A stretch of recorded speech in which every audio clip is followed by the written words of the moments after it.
할렐루야. 다시 복음 앞에 복음의 절대 능력. 한번 따라 세워봅시다. 다시 복음 앞에. 다시 복음 앞에. 예, 복음의 절대 능력.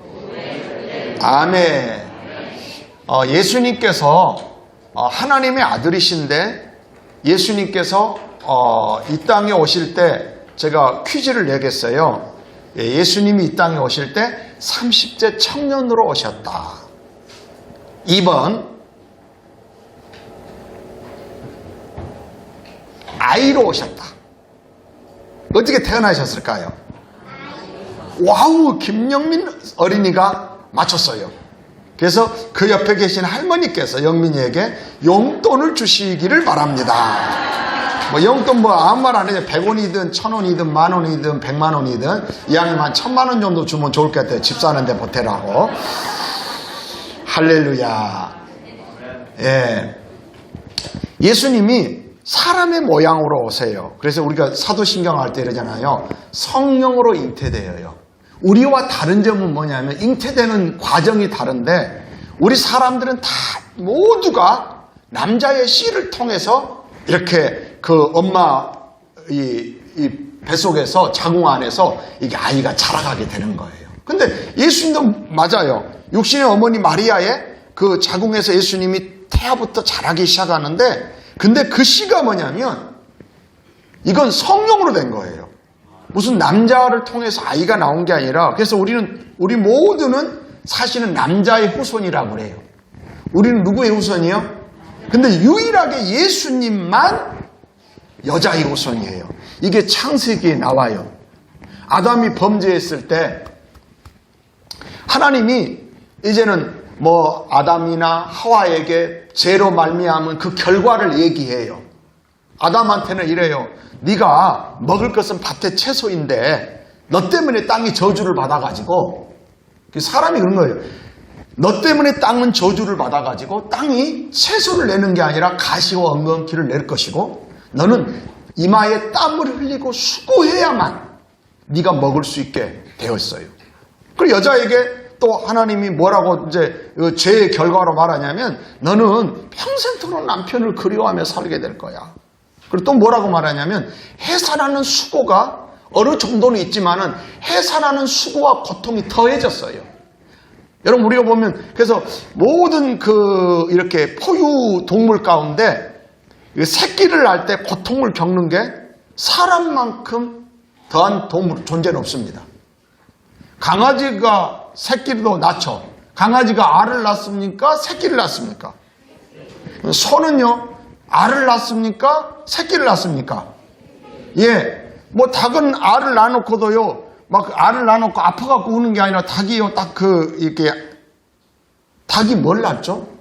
달걀 낳죠. 알을 낳고서요, 저도 시골에 보면은 이렇게 알 낳았다고 막 이렇게 자랑합니다. 꼬꼬대꼬꼬대 막 하면서 막 알 낳았어요 주인님 하면서. 그러면 가져갑니다. 아프면 내일 안 낳겠지. 내일 또 나요. 다른 동물들을 보면요, 새끼를 넣고요, 새끼를 딱 낳고요, 딱 서가 걸어다녀요. 사람은 잘 못해요. 혹시나 사람이 애기 낳고 뭐 그 다음날 뭐 일하러 가거나 그렇게 어렵죠. 안 되죠. 근데 해산하는 수고가 더해졌어요. 아담, 그 다음에 그리고 또 하나님이 그 아담과 하와를 유혹했던 뱀인데 성경의 뱀은 사단이에요. 우리가 꿈을 꿀 때도 뱀을 막 그냥 예를 들면 모가지를 비틀어 본다든지 막 그냥 막 학살을 내물고 막 그냥 믹서기로 갈아본다든지 막 이래가지고 호수로 옛날에 그런 꿈 꾼 적 있잖아요. 막 뭐 호수로 쏴본다든지 막 이러면 이제 이게 많은 영적인 꿈인데 뱀에게 하나님은 사단이 이렇게 말하는 거예요. 여자의 후손이 너는 여자의 후손의 발꿈치를 물 것이고 여자의 후손은 네 머리를 밟고 박살내겠다고 하셨어요. 그 예수님이 여자의 후손이 예수님이세요. 예수님이 이 땅에 오셔서요. 마귀의 일을 멸하러 오셨어요. 근데 아담과 하와 때문에 이 세상은 마귀가 자기가 주인처럼 원래는 아담과 하와에게 이 세상을 이렇게 다스리고 정복하고 충만하고 그런 권세를 부어줬는데 아담이 누구한테 뺏겨버렸다고? 좁으로써 좁으로. 마귀에게. 그러니까 마귀가 마치 자기가 주인인 양. 누가복음 4장에 보면요. 지금 저 누가복음 4장이죠. 오늘 본문이. 누가복음 4장에 보면 이게 나옵니다. 예수께서 성령의 충만함을 입으셨습니다. 그리고 광야에 성령의 이끌림을 받습니다. 예수님과 관련돼서 말씀하십니다. 그런데 그때 마귀가 와서 시험을 해요. 우리가 은혜가 충만하면 마귀로부터 자유로울 것 같죠. 천만에요. 더 민감하게 느낄 수 있어요. 그런데요, 시험할 때 마귀가 이랬어요. 몇 가지 시험을 따라 세 번째 이랬으면 뭐라고 하냐면, 천하만국을 보여주면서 뭐라고 하냐면, 나한테 엎드려 절하면 이거 너한테 준대요. 지금 누구한테 그러고 있어? 만유의 주인이신 예수님한테 마귀가 하는 말 봐요. 근데 뭐라고 딱 누가복음에 표현하고 있냐면, 누가의 직업은 의사였기 때문에 성경을 기록할 때도 굉장히 좀 과학적이고 논리적인 측면으로 가요. 그러니까는 마귀가 왜 그 말을 하냐면 이렇게 표현합니다. 내게 넘겨준 것인데 이렇게 표현해요. 마귀가 뭘 하겠다고요? 나한테 넘겨준 것인데 네가 나한테 절하면 이걸 너한테 다시 줄게. 근데 예수님이 아니죠. 하나님만 경배하라고. 그랬더니 사단이 얼마 동안 떠나니라 그래요. 여기도 이 표현이 멋있죠. 잘했죠. 사단이 아예 죽었거나 박살난 게 아니라 얼마 동안 떠나요. 끊임없이 예수님 주변에서 예수님의 제자들을 무너뜨리려고 하고 교회를 무너뜨리려고 예수님이 이랬잖아요. 마태복음 16장에 내가 내 교회를 세운다. 음부의 권세가 이게 그러니까 음부의 권세를 잡은 자가 마귀인데 끊임없이 교회를 무너뜨리려고 해요. 저는 목회하면서 그 수도 없이 봐요. 그래서 우리는요 거기에 마귀한테 이용당하면 안 돼요. 하나님께 붙들려 쓰임받아서 생명의 역사가 일어나고 부흥의 역사가 일어나고 아멘 아멘.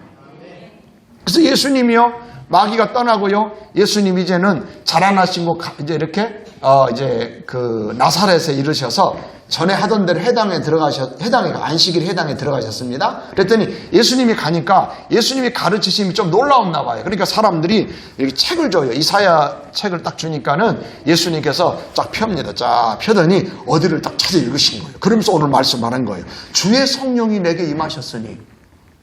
근데 여러분 예수님이 지금 성령이 임하신 것 그래서 누가복음에 보면은요 성령과 관련돼서 참 이 자세히 표현을 잘했어요. 이렇게 합니다. 예수님이 이 요단강에서 세례를 받으실 때에 세례를 받으십니다. 이게 이제 공생을 시작하는 거예요. 아이로 태어나셨는데 30년 동안 그냥 엄마 아버지를 도와주면서 목수로서 아버지가 목수였잖아요. 요셉이. 그러니까 그 일을 돕다가 30세가 됐을 때 요한에게 세례를 받으시고 어떻게 하냐면 세례를 받으시고 그때부터 공생애를 시작하시는데 성령이 임합니다. 표현을 비둘기같이라고 합니다. 이렇게 나옵니다. 세례를 받으시고 자 마태복음이나 마가복음에서는 세례를 받았더니 하늘이 열렸다라고 나오는데 그런데 누가는 뭐라고 표현하냐면 세례를 받으시고 기도하실 때 세례를 받으시고 뭐 할 때? 기도하실 때에 하늘이 열렸어요. 우리가 하늘문을 여는 기도 이게 아직도 안 떼고 나누고 있는 거야. 좋지 뭐 문장이 좋으니까. 세례를 받으시고 기도하실 때에 하늘이 열리며 성령이 비둘기같이 그게 성령 임하심을 경험합니다. 그리고 성령의 충만함을 받습니다. 그리고 갈릴리에 돌아오십니다. 그게 누가복음 4장이에요. 성령의 충만함을 입었는데 그리고 성령의 충만함만 입는 게 아니라 성령의 충만함, 그러니까 성령의 임하심, 성령의 충만함, 그리고 또 하나는 성령 이끌리심이에요. 성령이 이끌어 가세요. 그리고서 광야로 이끌어 가신 거예요. 그리고 금식하시고 기도하시는데요. 그 기도마저도 성령이 충만하시고 충만하신 성령님이 그 기도를 이끌어 가신 거예요. 광야를 마귀가 광야로 끌고 간 게 아니에요. 성령의 인도하심을 받아 광야로 갔는데 그 틈을 노리는 거예요. 그리고 40일 동안 아무것도 드시지 않으시고 배가 고프셨는데 마귀가 딱 그때 와가지고 네가 하나님의 아들이냐? 그럼 이 돌을 명하여 떡덩이 되게 해라. 이 말은 뭐냐면 하나님의 아들이야? 그럼 네 필요 채워예요. 근데 예수님이 딱 그렇습니다. 하실 수 있음에도 불구하고 자기 필요를 채우시기 위해서 예수님이 오신 게 아니에요. 만약에 믿음 생활하면서 저는 이랬어요. 오늘날 마귀의 시험에 하나님을 믿고 성령이 충만했던 사람들이, 성령의 인도하심을 따라 살던 사람들이 왜 거기서 멀어지고 무너지는가는 거의 대부분 이거예요.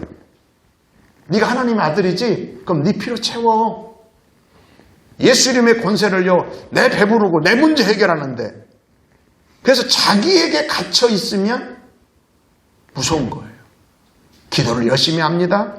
예배를 열심히 드립니다. 헌금도 잘합니다. 봉사도 합니다. 그게요, 다 자기 소원을 이루려고 하면은 그건 한 방에 마귀가 무너뜨릴 수 있어요.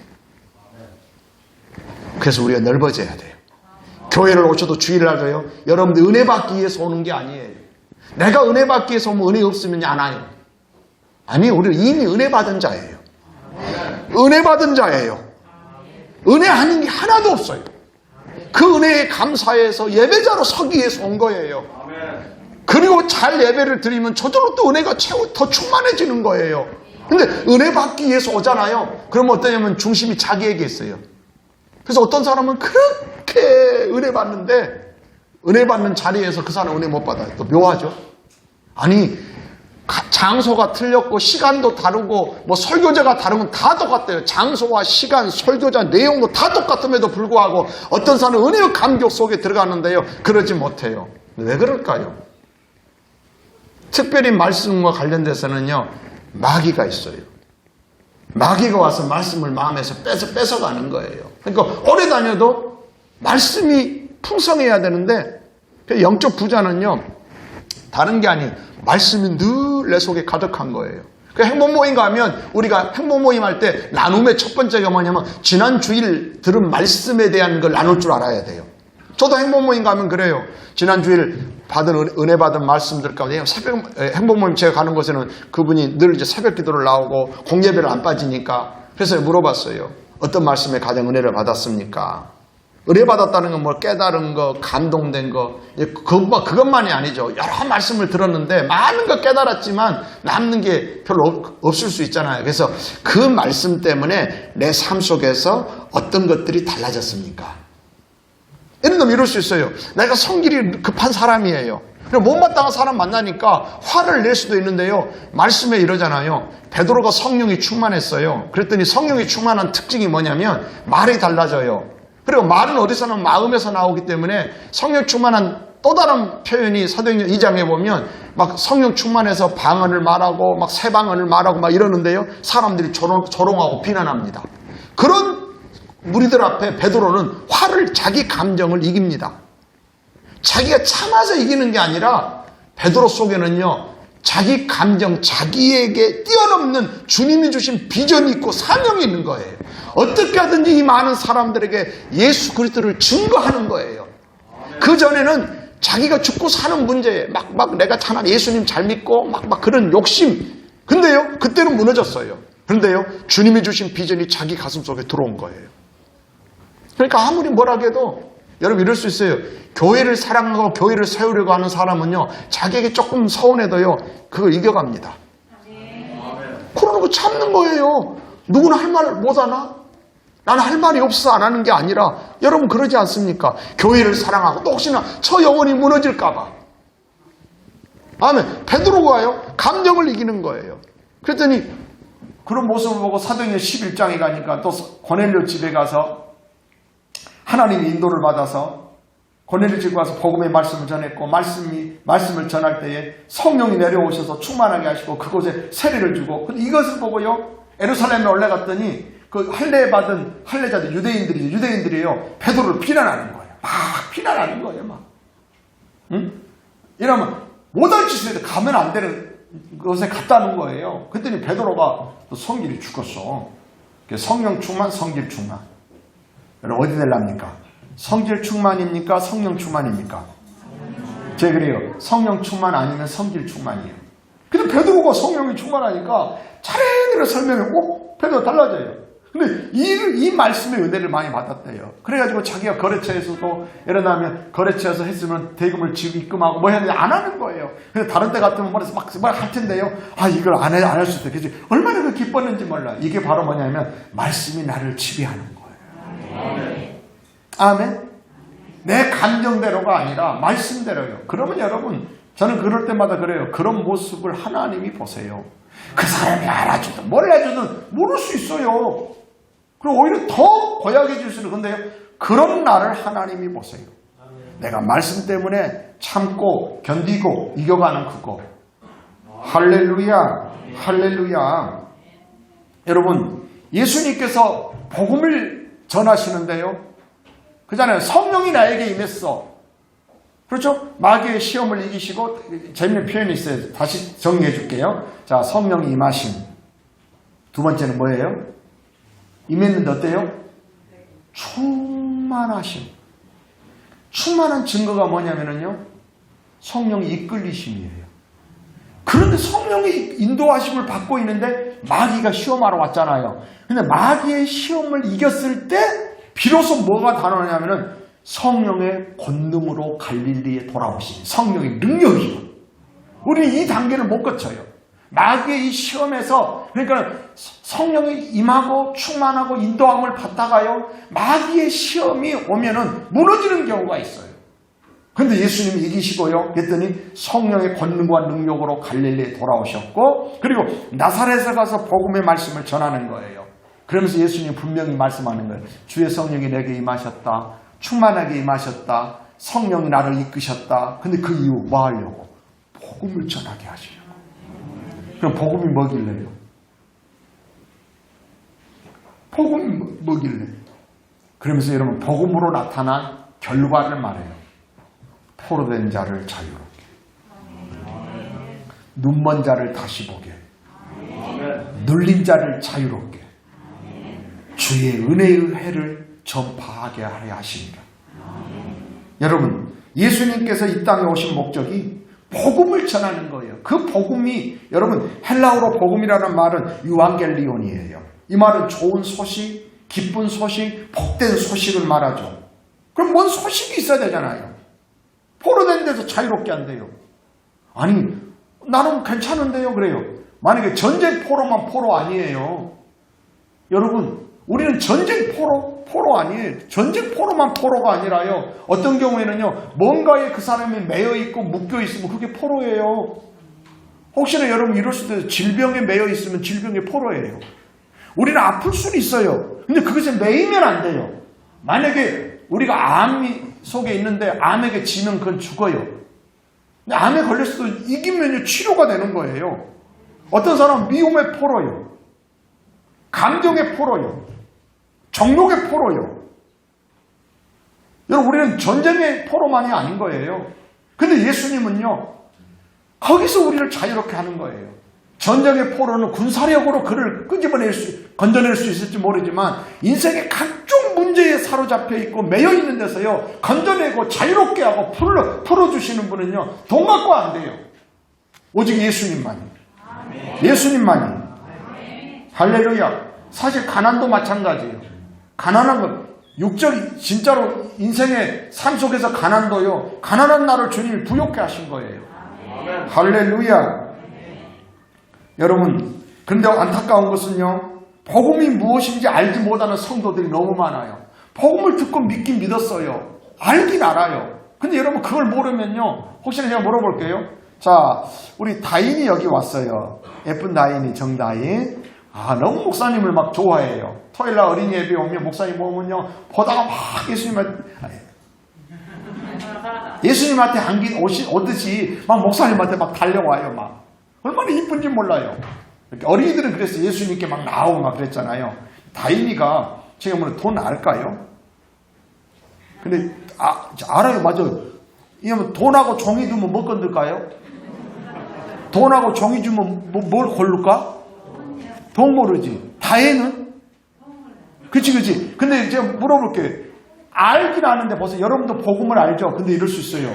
돈의 능력은요, 정확하게 몰라요. 10,000원짜리의 능력과 1,000,000원의 능력을 알까 모를까? 우리가 이와 같아요. 복음은. 저희들에게 가장 충격은 복음에 대한 충격이었어요. 내가 하나님을 믿는데 저희들이 두날개 훈련을 가서 가장 충격은 왜 똑같이 하나님을 믿는, 여러분 풍산교회 양육반이 있죠. 풍산교 이야기. 왜 하나님을 믿는데 그러니까 옛날에는 그렇게 성령이 충만하고 학생 시절에 그랬는데 목사가 되고 목회하면서부터는 그게 없어진 거예요. 이게 열심은 있고 뭐 목표는 있는데 누리지를 못하는 거예요. 얼마나 안타까워졌는지. 그러면서 복음의 충격을, 능력에 대한 충격을 받는 거예요. 지금 다인이 얘기를 했어요. 언제 아냐면은요, 애들이요, 돈의 가치라, 돈인지 아닌지는 알아요, 이게. 근데요, 거기에 대한 가치와 돈의 능력은 언제 아냐면, 아니, 5,000원짜리 가지고 왔는데 자기가 좋아하는 거랑 바꿔 먹을 수 있네? 그러니까, 우와! 그러는 거예요. 근데 여러분, 모르면 어떤지 아세요? 이래요. 제일 좋아하는 것이 뭘 좋아해? 다인이 엄마 말해줘요. 인형 좋아해요. 인형 한 3만원짜리라고 합시다. 근데 인형 가지고 있는데 인형을 2개를 갖고 있네. 그래서 뭐 3만원짜리 인형을 다인이가 2개를 갖고 있어요. 근데 목사님 딱 1,000만원을 딱 들고 하나만 줄래 그랬어. 바꾸자.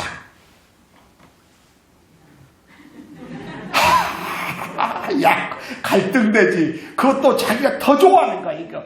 정말 내가 했어가지고 이거 선물 받은 건데 목사님 1,000만원 딱 주고 지고서 바꾸자 했어요. 가치를 모르면 안 바꿔요. 여러분, 우리는 복음의 능력을 너무 몰라요. 충격이 뭐냐면 계속 우리 교회가 이런 얘기 하잖아요. 새가족이 오면 저랑 상담하는 말이 있죠. 너무 잘 믿으려고 하지 마세요. 일단 내려놓으라는 거예요. 잘 믿는 게 뭔지를 일단 몰라요. 교회 안 빠지고 예배 안 빠지고 뭐 하면 잘 믿는다? 아니, 나는 그거 모르겠어요. 그렇게 하면서도 잘 믿을 수도 있지만 그렇게 하고도 안 믿는 사람이 있을 수 있어요. 여전히 자기가 중심입니다. 그러니까 자기에게 조금만 손해나고 조금만 감정을 상하면 사명이고 교회이고 영혼이고 소용이 없어요. 제가 은퇴 목사님을 만나가지고 지난주에 교제를 하는데 그러는 거예요. 저 목사님 이렇게 얘기를 하는 거예요. 뭐라고 하냐면 교인들처럼 야박하고 치사한 사람들은 아픔을 겪은 거예요. 여러분을 말하는 게 아니에요. 그런 부류들이 있어요. 30년, 40년의 그 인연을 시차처럼 버리는 게 신자예요. 왜 그래요? 그냥 우리 수도 없이 경험해요. 수도 없이. 왜냐면 목회자라고 하는 건 더군다나 우리 교회는 규모가 적으니까 나는 여러분의 자녀들까지, 며느리까지, 사위까지 기도하고 자녀들까지 생각하고 기도해요. 나는 우리 아들 기도하는 것보다 여러분 자녀를 더 많이 생각하고 기도해요. 이거 영적 가족이니까. 근데요, 그런다는 거예요. 근데 여러분 꼭 그러기만 하겠습니까? 그러니까 나에게요. 나에게 조금 이로우면 이로운 거 아니에요. 우리 더 큰 꿈을 가져야 돼요. 더 넓게 생각을 해야 돼요. 아멘, 아멘. 여러분, 그래서 복음이 저는 이렇게 생각했어요. 포로된 데서 자유롭게 눈먼 나를 다시 봐. 난 눈먼 나를 영적인 거 볼 수 있어야 돼요. 여러분, 마귀 도둑놈이 여러분 우리 영적인 눈으로 느낄 수 있어야 돼요. 뭐가 흐르고 있고 뭐가 지금 역사하고 있는지 알아야 돼요. 우리 교회 하나님께서는 진짜 10월 달부터 하나님께서는 우리 교회에 반전을 주셔. 영적인 어떤 흐름을 딱 주님 주도하고 계세요. 아멘. 하나님 저에게 약속하셨고 보여주셨고 그 능력의 천사가 동원돼요. 환상을 본 사람들은 그래요. 그런데 그 반대로 마귀는요, 도둑놈이에요. 우는 사자같이 두루다니며 산길을 잘 찾는 거예요. 왜냐하면 교회가 부흥되고 우리가 생명의 풍성함을 누리는 것을 제일 배합하는 게 마귀거든요. 그러니까 교회가 부흥될 때 더 깨어 있어야 돼요, 사실. 할렐루야. 여러분, 복음이 무엇인지를 모르면요, 이 마귀 도둑놈한테 뺏겨요. 죽진 않아. 여전히 믿음 생활을 하는 것 같지만요, 생명의 풍성함을 누리지 못해요. 그래서 그 결과가 뭐냐면 포로됐어요, 다시. 여러분 이럴 수 있어야 됩니다. 혹시나 하려고 하는데 영적이 안 되잖아요. 그건 눌려있는 겁니다. 여러분 우리 이래야 됩니다. 잘 못하더라도 하고 싶으면 할 수 있는 그런 우리가 돼야 돼요. 할렐루야. 할렐루야. 여러분 그래서 예수님은요 딱 해당에 들어가셔서 성경을 펴가지고 하시는 말씀이 주의 은혜의 해를 선포하는 거예요. 지금 여러분 주의 은혜의 해예요. 은혜의 때예요. 할렐루야. 아카누스 마귀 도적놈한테 속고 빼앗겨서요. 지나치면 어떤 것에 자기가 뭔가에 어떤 사람은 거짓말해요. 속을 정도가 한 번 속을 수는 있지. 근데 그것에 계속 내어버린 사람이 있어요. 아무리 진실을 말해도 진실이 안 들리는 거예요.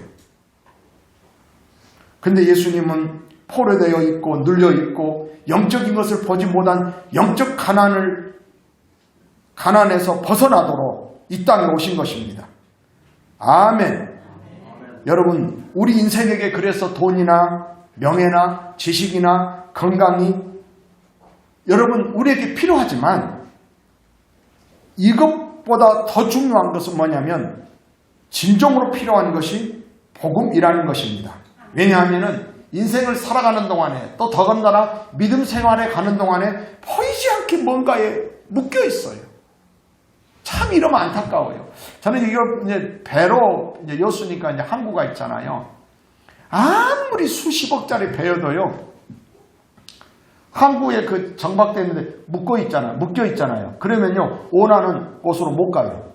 아무리 강력한 엔진을 가동해도 못 가요. 뭐 하니까요? 묶여 있으니까. 가려면 어떻게 해야 돼요? 묶이는 걸 풀어야 돼요. 이게 교회의 강력한 중보기도인 거예요. 마태복음 18장에 예수님이 그렇게 말씀했어요. 너희가 땅에서 매면 하늘에서도 매일 것이요 땅에서 풀면 하늘에서도 풀리리라. 아카누스 마귀가 활동 못하도록 강력한 중보기도를 통해서 아멘. 교회만이 아니라 여러분의 가정에도 여러분의 일터에도 여러분 마귀는 도적놈이어서 빼앗아 간단 말이에요. 영적 부요함만이 아니라 삶 속에 건강도 뺏어갈 수도 있고요. 좋은 관계도 파괴한단 말이에요. 여러분 인류 역사는 전쟁의 역사라고 하잖아요. 근데 여러분 총칼로 싸우는 전쟁보다도 더 무서운 전쟁은요. 전염병과의 전쟁이에요. 코로나 바이러스가 창궐하고 있는 이때에 여러분 인류에 대한 바이러스 공격이 본격적으로 나타난 것은 세계 1차 전쟁 중에 발생한 세계 1차 대전 있잖아요. 그때 발생한 스페인 독감으로 얼마 정도가 죽었냐면 5천만 명이 죽었습니다. 그리고 1957년 아시아 독감으로 200만 명이 죽었습니다. 1968년 홍콩 독감으로 100만 명. 이렇게 아무리 과학과 의학이 발달돼도요. 이건요 끊임없이 여러분 그러잖아요. 코로나19 바이러스가 또 변종인가 변이 돼가지고 델타 바이러스 그리고 앞으로 또 올 거라고 보잖아요. 또 올 거라고. 처음에는 제가 초창기 때는 코로나19 바이러스 우리나라 확진자 숫자를 계속 세다가 이게 설교 시간에 인용을 하다가 벌써 1년 정도는 그냥 너무 이제 무감각해졌어요. 여수도 처음에는 한 명 나올까봐 막 난리를 치다가 한 명 나올까봐 조마조마하다가 이제는 6, 7명, 9명 나와도 그러느니 하고 있는데요. 10월 16일 0시 세계보건기구의 코로나19 발생 현황 집계에 따르면 전 세계 신종 코로나 바이러스 감염증 누적 확진자가 얼마 정도 될까요? 확진자니?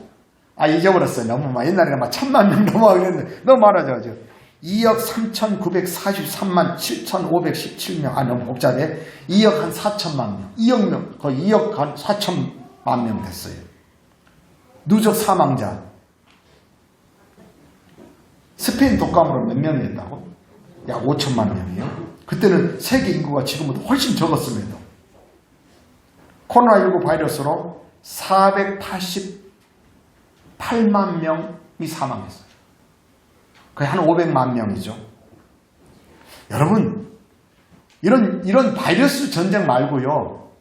인류가 아담 이후로부터 창세기에 보면 아담 이후로부터 끊임없이 전쟁이 일어나요. 그 영적 전쟁이에요. 영적 전쟁이에요. 그것만이 아니죠. 인류가 살아가는 동안에 질병과의 전쟁. 질병, 각종 질병으로 사람들은 몸살을 났습니다. 그 다음에 인간관계가 끊임없이 어떻게 보면 인간관계 싸움이에요. 그렇잖아요. 제가 어제도 어떤 분들은 얘기를 나누면서 재미있는 표현을 어떤 분이 쓴 것이 공감이 됐어요. 예를 들면 이거거든요. 우리가 어떤 존재인 걸 알아야 되냐면, 여러분, 결혼을 이렇게 하잖아요. 대체로. 만약에 어떤 여자가 결혼을 하면은, 세계라면 뭐 50억이 아니, 한 40억 정도의 남자가 있어도, 내가 결혼할 남자는 딱 한 명이에요. 굉장히 존귀한 사람이죠. 안 그래요? 몇십억 중에 당신을 선택했어. 나는요, 선택이라고나 생각해요. 내가 선택했어요. 내가 책임지는 거예요. 사랑하니까 결혼하는 건요, 뭐가 문제가 생기냐면, 사랑 안 하면 깰 수도 있다는 점. 사람의 문제가 아니에요. 선택인 거예요. 근데 뭐냐면은, 그 남자를 선택했는데, 사랑하니까 선택했는데, 살아보면 어떠냐면은, 그렇게 고르고 선택한 사람 그 하나도 사랑할 수 없는 존재가 나구나. 여러분, 우리 대단한 것 같지만요, 성경은 우리에게 대단하다고 하지 않아요. 믿음 생활하다 보면 나도 모르게 포로돼요. 미움에, 거짓말에, 오해에, 나쁜 감정에. 그리고 그러다 보면 나중에 눌려있어요. 잘 못해요. 뭔가 눌려있어요. 근데 복음은 거기서 자유롭게 한다는 거예요.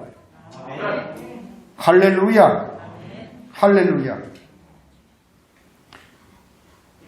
누가복음 13장에서 예수님께서 이제 안식일에 회당에 들어가셨습니다. 근데 회당에 들어갔는데, 뭐냐면 학교에는 교장 선생님이 있고 회사에는 사장이 있고 이런 것처럼 회당장이 있었어요. 회당에 여러 사람들이 있는데, 예수님이 오늘도 이제 회당에 들어가서 말씀을 전하잖아요. 근데 회당에 들어갔는데, 거기에 회당에 어느 사람 중에 한 여인이 있는데, 온몸이 꼬부라져 있는 거예요. 손도 꼬부라져 있고, 굽어져 있고, 이렇게 막 그냥, 이렇게. 그래가지고, 표지보다 한 여인이 있었어요. 그런데 예수님께서요, 말씀을 하시더니 그 여자를 앞으로 부르면 회당 앞으로. 다른 사람이 보잖아요. 쓱 지나가면서 가볍게 그냥 고쳐준 게 아니라 공개적으로 나오라고 한 거예요. 그럼 예수님이 안수했더니 이 사람이 나왔어요. 할렐루야! 그랬더니 이렇게 나옵니다. 안수하시니, 애우기도 좋아요. 누가복음 13장 13절. 저는 어려운 거 잘 안 해요. 로마서 10장 10절, 요한복음 10장 10절, 누가복음 13장 13절. 오늘이 로마서 10장 17절이죠. 10장 10절, 10장 17절. 그래서 13장 13절. 안수하시니 여자가 곧 펴고 하나님께 영광을 돌리는지라. 얼마나 감격스러운 일입니까? 어느 누구도 회장에 늘 왔던 그 여인을 그 여인의 어떤 문제를 해결해 주지 못해요. 근데 예수님이 오셔서 그 여인을 고쳐준 거예요. 그런데요, 회당장이 딱 이것을 보더니 나와가지고 화를 냅니다. 야, 잘 보세요. 하나님께 영광 돌리는 그 현장 속에서 회당장은 어떻습니까? 얼마나 그 회당에 나오는 사람들 중에서도 가장 믿음이 좋고 하나님을 잘 섬기고 경건하다는 사람 아닙니까? 근데요, 이 사람이 나와서 환한 음성으로 무리에게 말합니다. 일할 날이 엿새 있으니. 그러니까 이게 하면 직접 예수님한테 말하기 뭐하니까 이렇게 했겠지. 일할 날이 여러 날이 엿새 동안 있는데 왜 하필이면 이날 하냐? 예수님이 들으시고요, 이렇게 말합니다. 외식하는 자들아, 너희가 각각 안식일에 자기의 소나 낙이나 마구에서 풀어내어 이끌고 가서 물을 먹이지 아니하느냐? 그러면 예수님이 말씀 보세요.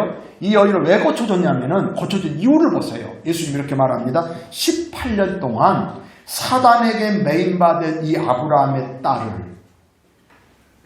단순히 그 여인이 아프고 이런 것이 단순한 게 아니라 사단에게 매인 거예요. 여러분, 우리는 가끔 보면요, 사역을 하다 보면 그런 경우가 있습니다. 어떤 사람이 그냥 늘 아팠는데 알고 봤더니 그게요, 그냥 육신이 아픈 것 같았지만은요, 보이지 않지만 그 속에요, 사단이 들어가고 귀신이 들어가서 아프게 하는 경우도 있어요. 옛날에 그랬어요. 아픈 사람 구다면 낫는 이유가 뭐냐면은요, 굿하면 낫기도 해요. 왠지 아세요? 무당 불러다가 굿하면 나아요. 그 병은 대부분 귀신이 준 병이 나아요. 근데 문제는 뭐냐면 더 큰 귀신이 그 사람의 가정에 들어가서 결국은 망하게 만들어요. 여러분, 무당이 굿하면 낫는다니까? 어떤 것이요? 귀신 때문에 아픈 병은요, 굿을 하면, 그래서요, 처음에는 300만 원짜리 굿합니다. 좀 나은 것 같아. 근데 또 아파. 그러면 500만 원짜리 굿합니다. 나중에 1000만 원짜리. 점점 더 큰 귀신, 센 귀신을 불러들여가지고, 그러니까 속는 거지. 근데 예수님 딱 그러는 거예요.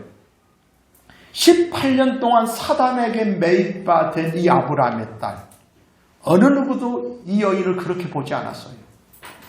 근데 예수님은 사단에게 매였다고 보는, 예수님 오신 이유가 뭐예요? 누가 하면 4장에 뭐라고 말했어요? 포로된 자를 자유롭게. 질병에 포로되어 있는데 예수님이 거기서 노역강건하게 하신 거예요.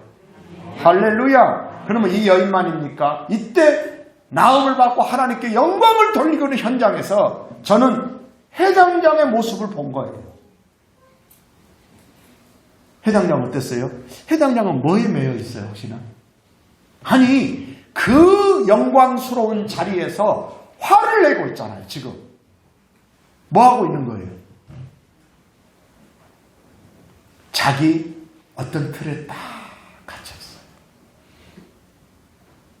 그래서 저는 이런 얘기 하잖아요. 신앙생활을 하면서 자기 틀에 갇혀있는 사람은 굉장히 위험해요. 저는 신학대학을 가게 된 것 중에 감사한 일 중에 하나가 내 신앙의 아집이 깨졌다는 사실이에요.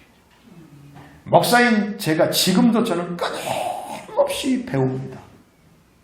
다른 목사님 말씀을 끊임없이 듣습니다. 그리고 듣고요, 얼마나 은혜를 받는지 모릅니다. 거의 날마다 그럴 거예요. 잠자기 전에 거의 날마다 감격하고 그거 보고 배우는 거예요. 내가 갇혀져 있어요. 제일 무서운 게 그거거든요. 목사가 어떤 틀에 딱 갇혀 있으면 그게 무서운 거예요. 그러니까 저는 굉장히 그 은혜를 주세요. 그래서 어떤 분의 막 그냥 세미나 같은 것도 내가 은혜되는 거죠. 한 30번을 들어요. 계속 들으면서 막 거기서 내가 이제 변화되어 가는 거죠. 저는 그랬어요. 이 여인을 예수님이 바라보는 사단에게 매인바 일을 자유롭게 해줬는데 편견과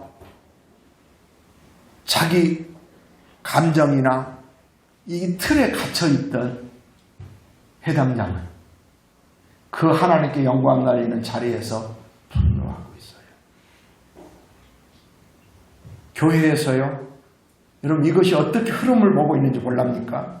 이러면 뭐가 되냐면은 여전히 교회 안에 있지만 풍성함을 누리지는 못해요. 이게 누가복음 15장 집 나간 탕자가 다시 돌아왔을 때의 큰아들의 모습입니다. 큰아들의 모습. 해당장은 제일 그 가운데서 경건한 사람이라겠잖아요. 하나님을 잘 믿고. 그런데 자기 틀에 갇혀있다 보니까 자기 분노에 사로잡혀가지고 하나님께 영광 돌리는 자리에서 분노하고 있는 거예요. 큰아들이 그랬어요. 작은 아들이 돌아왔습니다. 탕자가. 누가복음 15장 25절. 맏아들은 밭에 있다가 돌아와 집에 가까이 왔을 때에 풍악과 춤추는 소리를 듣고 잔치가 벌어지고 있죠. 한 종을 불러 이 무슨 일인가 물은데 대답하되 당신의 동생이 돌아왔음에 당신의 아버지가 건강한 그를 다시 맞아들이게 됨으로 인하여 살찐 송아지를 잡았나이다 하니 28절 그가 놓아요. 그가 놓아요. 회당장 보세요. 분노하고 있잖아요. 지금 이건 예수님이 이렇게 표현해서 이와 같이 죄인 하나가 회개하면 회개할 것 없는 의인 99을 인하여 기뻐하는 것과 정말 천부잔치가 이루어지고 있는데 그 자리에서 그는 화내고 있어요.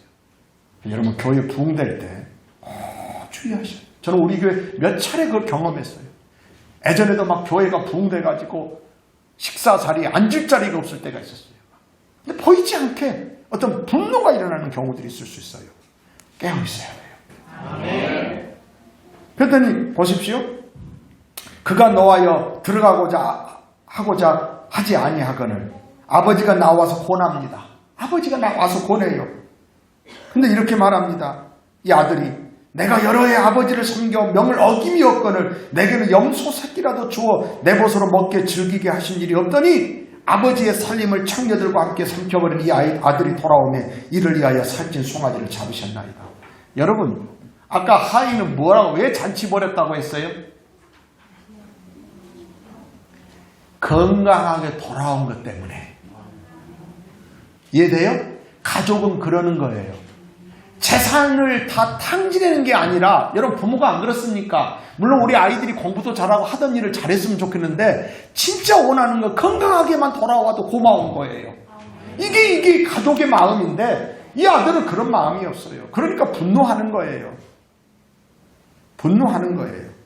여러분 우리 교회에 이제 새가족들이 많이 오면 새가족들에게 자리들을 양보하고 배려하고 자리도 앉고 그렇게 하시길 바래요. 아멘. 할렐루야. 저는 이 말씀을 보면서요, 오늘날에요, 많은 사람들이 포로되어 있고 눌려있는 것이 다른 것이 아니라 분노입니다.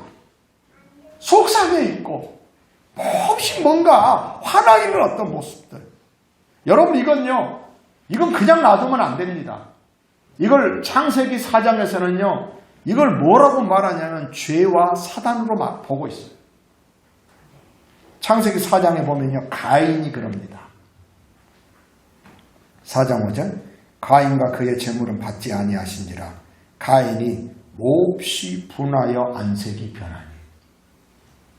할렐루야. 여러분 설교를 들을 때 눈에 힘주지 말고 얼굴 펴고 아멘. 우스갯소리 같지만 우리가 그런 사람도 없죠. 내 눈에 다 들어오니까 제가 총을 잘 쏘거든요. 눈총. 여러분 별거 아닌 것 같지만 여러분 무서운 겁니다. 근데 여러분 대부분 새신자는 분노 낼 일이 거의 없습니다. 아까 마다들, 회당자. 그러면요 그들은요 하나님의 영광과 그 기쁨에 누리지를 못해요. 사랑하는 성도 여러분, 복음의 절대 능력 저는 다른 것보다도요 우리 여기에서 상처, 속상한 어떤 것들이에요. 포로되지 말고 우리 주님이 오셔서 우리를 자유케 하세요. 그래서 가인이 몹시 분하여 안색이 변하니. 그래서 하나님이 또 기회를 줍니다. 아까도 아버지가 그 큰아들한테 와서 권하잖아요. 이랬다고 해도요 고집 삐고 있잖아요. 근데 가인에게도 또 하나님 은혜를 줍니다. 여호와께서 가인에게 이르시되 네가 분하여 하면 어찌 됨이며 안색이 변하면 어찌 되느냐. 7절 내가 선을 행하면 어찌 낯을 들지 못하겠느냐. 선을 행하지 아니하면 죄가 문에 엎드려 있느니라. 죄가 너를 원하는 너는 죄를 다스릴지니라. 여러분 분노가 일어나는 것 자체가요 지금 죄가 너를 삼키고자 하는 거예요. 근데 거기에 포로되면 안 돼요. 그러면요 그리고 결국은요 가인은요 돌이키지 않고 자 이렇습니다. 하나님이 이렇게 말씀해 주셨음에도 8절 가인이 그의 아우 아벨에게 말하고 그들이 들에 있을 때에 가인이 그의 아우 아벨을 쳐 죽입니다. 여러분 오늘날에요 예수 안 믿는 사람도 몰라도 우리 예수 믿는 사람들마저도 복음이 뭔지를 몰라요. 그리고 여러분 저는 그래서 이제 그러는 거예요. 우리 성도들이 복음의 절대 능력을 누렸으면 좋겠어요. 어떤 것을 부정적인 감정이나 생각이나 이런 것은 눌리지 말고 그리고 나중에 그게 눌리잖아요. 그리고 그게 포로되면요 거기에 끌려다가 그런 행동이 나오게 되는 거예요. 사랑하는 성도 여러분, 우리 예수님은 이 땅에 복음을 전하러 오셨고 그 복음으로 말미암아 포로되면서 자유롭게 하시고 눈먼 우리를 다시 보게 하시려고 눌린 우리를 자유롭게 하시려고 그렇게 해서 주의 은혜의 해를 누리는 겁니다. 사랑하는 성도 여러분, 행복 모임이 바로 이런 곳입니다. 그럼 여러분 이 복음의 절대 능력을 누리는 최고의 비결은요 일단 복음을 듣는 것도 누리는 겁니다. 근데 진짜 복음을 누리는 것은요 전하는 겁니다. 듣고 내가 말해보는 거예요. 자꾸 그래서 여러분 혹시나 신앙생활 혹시나 은혜롭게 하려면요. 일주일에 여러분 서너 명에게만 여러분 은혜를 받은 말씀을 나눠보세요. 그럼 묘합니다. 내 속에서 복음이 막 역사해요. 할렐루야. 그래서 로마서 10장 10절에 이렇게 말씀해서 사람이 마음으로 믿어 의에 이르고 마음으로 믿었어요. 입으로 신하여 입으로 고백하고 남에게 말했을 때 구원에 이르느니라 라고 말했어요. 그래서 예수님 이렇게 말씀하십니다. 주의 성령이 내게 임하셨으니 왜 임하셨을까요? 이는 가난한 자에게 복음을 전하게 하시려고. 그래서 우리가 지난주에도 사도행전 8장 4절에 이러잖아요. 복음의 말씀을 전할세. 그죠? 복음의 말씀을 전했어요. 그랬더니 어떤 일이 일어나냐면 사마리아 성에 큰 기쁨이 있었어요. 병에 매여 있는 자들을 자유롭게 했어요. 각종 병자들을 고쳤어요. 귀신에게 매여 있고 눌러 있는 들을 귀신이 떠나가고 그들이 자유롭게 되었어요. 이게 복음으로 말미암은 역사인 것입니다. 사랑하는 성도 여러분, 복음이 들어가면 모든 포로된 결박이 풀립니다. 눌린 데서 자유롭게 됩니다. 오늘 행복 모임을 통해서 그런 흩어진 사람들처럼 우리도 복음을 전하고 그 복음의 역사가 우리 가정과 교회와 우리들 10년 가운데 가득하기를 주의 이름으로 축복합니다. 기도하겠습니다.